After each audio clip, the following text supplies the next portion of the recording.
जय महाराष्ट्र मंडळी, राज्याच्या राजकारणातून आताची एक महत्त्वाची बातमी। एकनाथ शिंदे यांना भाजपाचा जोरदार धक्का।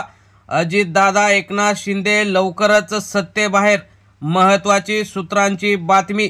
नेमकं राज्याच्या राजकारणात पडद्यामागे काय चाललंय? एकनाथ शिंदे यांचा आणि त्यांच्या पक्षाचा राजकीय बळी आता कधी येणार याकडे लक्ष लागलेलं असताना एक महत्त्वाची बातमी आलेली आहे। नेमकं काय झालंय हे सविस्तर बघण्या अगोदर चॅनलवर जर तुम्ही नवीन असाल तर चॅनल सबस्क्राइब करून बेल आयकॉन प्रेस करा, म्हणजे रोज नवनवीन राजकीय तथा इतर घडामोडी तुम्हाला बघायला मिळतील। आणि तुम्ही जर कट्टर ठाकरे समर्थक असाल, महाविकास आघाडी समर्थक असाल तर कमेंटमध्ये नक्कीच लिहा। तर आपण सुरुवात करूया की राज्याच्या राजकारणात नेमकी खळबळ कशी उडालेली आहे। कालपासून एकनाथ शिंदे हे भाजपावर नाराज आहेत। कॅबिनेट मंत्र्यांच्या ज्या बैठका होतात त्यामध्ये सुद्धा एकनाथ शिंदे यांचे काही आमदार आणि मंत्री हे नाराज असताना गैरहजर राहिले। फक्त उदय सामंत आणि काही मंत्री हेच त्या बैठकीला होते। त्यामुळे आता शिंदे गट आणि भाजपामध्ये जे काही चाललं आहे राजकारण फोडाफोडीचं, त्यामध्ये जो काही एकनाथ शिंदेंचा बालेकिल्ला कल्याण डोंबिवली समजला जातो त्यातून भाजपाने अनेक बडे नेते एकनाथ शिंदे यांचे फोडले आणि आपल्या पक्षात घेतले। सुरुवात उल्हासनगरमधून झाली। उल्हासनगरमधील शिंदे गटाचे नेते हे भाजपाने फोडले आणि आपल्या पक्षात घेतले। त्याचप्रमाणे छत्रपती संभाजीनगर जिल्हा, नाशिक, पुणे इतर ठिकाणी सुद्धा भाजपाने शिंदे गटाला विश्वासात न घेता अनेकांचा पक्षप्रवेश आपल्या पक्षात करून घेतला आणि त्यांची पुढची रणनीती जी काही आहे तीच सांगून टाकल्याचं लक्षात येतं। त्यामध्ये आता हळूहळू शिंदे गटाला गिळायला भाजपने सुरुवात केलेली आहे। अगोदरच काही महिन्यांपूर्वी संजय राऊत यांनी सुद्धा सांगितलं होतं की भाजपा हा अजगर आहे आणि आपल्या सोबतच्यांना तो गिळून टाकतो। आता त्याची प्रचिती शिंदे गटाला आलेली दिसत आहे।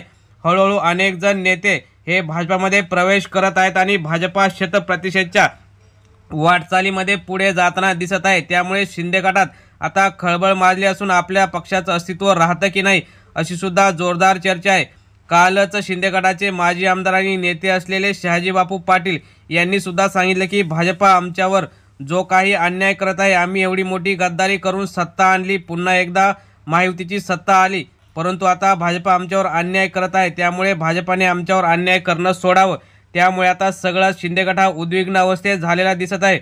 परंतु भाजपाच्या सत्तेपुढे त्यांचं काहीच चाललं नाही। शेवटी जो काही पक्ष आणि चिन्ह आहे ते सुप्रीम कोर्टातून ठाकरेंना तर भेटणारच आहे, परंतु या सर्वांचं जे काही आहे ते शिंदे गटातून भाजपमध्ये विलीनीकरण होण्याची प्रोसेस सुरू झाल्याची चर्चा दिल्लीच्या राजकारणात सुद्धा आहे। अमित शहा यांनी काही दिवसापूर्वी सांगितलं होतं की आता आम्हाला कुबड्यांची गरज नाही, आम्ही शतप्रतिशत भाजपा प्रत्येक राज्यात आणणार आहोत। बिहारप्रमाणे आता त्यांचा आत्मविश्वास भाजपाचा वाढला असून बिहारमध्ये सर्वात मोठा पक्ष भाजप आहे।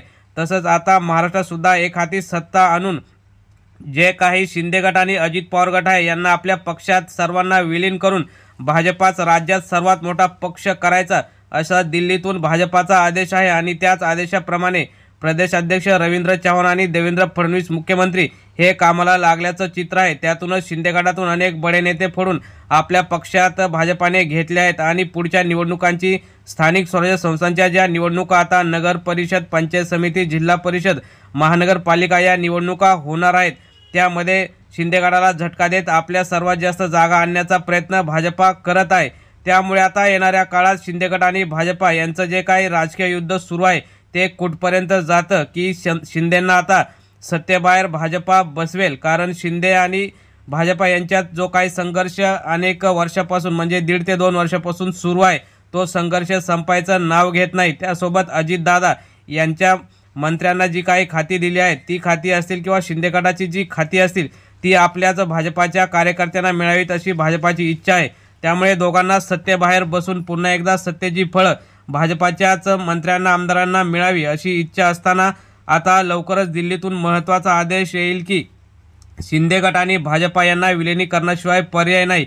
अन्यथा जे काही राजकारण सुरू आहे घरी बसणे किंवा सत्तेत असणे या दोनमध्ये शिंदे गट आणि भाजपा आणि जे काही अजित पवार यांची युती आहे त्यामधील ह्या दोघांना यामधील काय पाहिजे ते विचारलं जाईल अशी शक्यता आहे। त्यामुळे आता येणाऱ्या काळात भाजपामध्ये हे दोन्ही पक्ष विलीन झाल्यास नवल वाटू नये।